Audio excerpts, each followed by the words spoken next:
Alors en regardant ce code là qui se répète, je me suis dit qu'on devait pouvoir factoriser ça. Donc j'avais dit dans une vidéo précédente que je n'avais pas réussi à mettre ça dans une fonction. En réalité, si on peut mettre ça dans une fonction, c'est ce que l'on va voir dans cette vidéo. Donc à la base, je voulais mettre ça dans un custom hook, puis après je me suis dit ça sert à rien vu que quand tu fais un custom hook, donc c'est une fonction, mais dans laquelle aussi tu peux mettre des states. Donc là, il n'y a pas de state là, c'est juste des variables. Donc on va convertir ça en fonction. Donc ça, je désactive parce que ça va être là-dessus que je vais tester ma fonction et après tout le reste, je le désactiverai et j'appellerai cette fonction lorsqu'elle marchera. Donc là, il y a une erreur, ligne 337. C'est normal, j'ai désactivé ça. La variable n'est plus déclarée, elle est utilisée dans le JSX. Donc, function, je vais l'appeler input classes. Voilà, parce que tu vas pouvoir lui mettre le, donc là c'est name. Donc, en réalité, c'était le last name, mais bon, j'ai mis comme ça. Tu as le first name, le job et la bio. First name, input classes, par exemple. Donc, je vais appeler ça en nom générique input classes. Donc, dedans, il va y avoir un paramètre. Donc, ce paramètre, on le voit, c'est enter name is valid, enter first name is valid, enter job is valid. Donc, je vais faire un CTRL-C de celui-là, CTRL-C, CTRL-V, et le name, je vais le virer, et je vais écrire value, voilà, pour que le nom soit générique. Et donc après, qu'est-ce que l'on voit? Eh bien, le code qui va être exécuté, ça sera ça. Donc là, je fais CTRL-C, CTRL-V, ça, je réactive. Donc la variable s'appelle name input classes, donc je vais laisser ça comme ça, parce que là, c'est le nom, mais de manière générique, parce qu'en réalité, le nom, c'est last name. Voilà, donc ça va être le nom générique.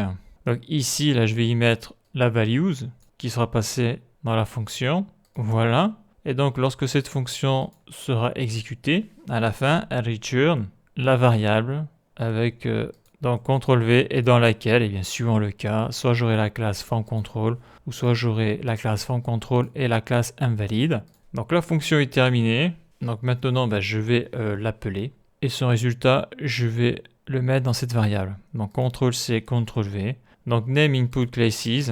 Donc la fonction c'est input classes, les parenthèses, et dedans j'y mets donc la donnée enter name is valid. Point virgule. Si je fais un console log, donc je vais mettre ça input classes, CTRL-C. Donc je vais plutôt mettre ça directement dedans. CTRL-C, CTRL-V. Et là je fais majal flèche du bas. Et là je fais CTRL-C, CTRL-V. Donc on va voir ce que ça donne.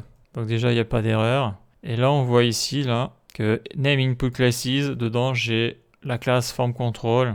Je modifie la fiche, je supprime ça. Donc là, je devrais avoir en plus la classe invalid quand je vais cliquer sur envoyer. Voilà, invalid, j'ai les deux classes. Donc ça fonctionne. Donc comme ça marche, eh bien, je vais pouvoir désactiver tout ça. Ça, j'en ai plus besoin.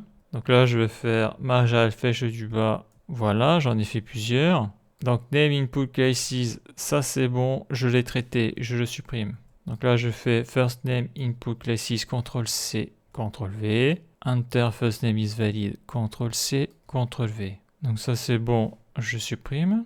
Là je fais job input classes, CTRL-C, CTRL-V, enter job is valid, CTRL-C, CTRL-V. Et après je vais faire celui-là, CTRL-C, CTRL-V, CTRL-C, CTRL-V. Donc là, on voit le gros intérêt de faire une fonction et après l'appeler, c'est que tout ce code ici, là, je ne le répète pas, là, comme on peut le voir ici. Là. Donc ça permet de gagner de la place. Et en plus, ce fichier fonction, si je veux, je peux l'exporter, c'est-à-dire je peux le mettre dans un autre dossier. Mais bon, l'intérêt, c'est qu'on voit la fonction et on voit les appels de la fonction ici. Donc majaltf, donc là, c'est bien, le code est plus concis. Donc maintenant, je vais voir si ça fonctionne.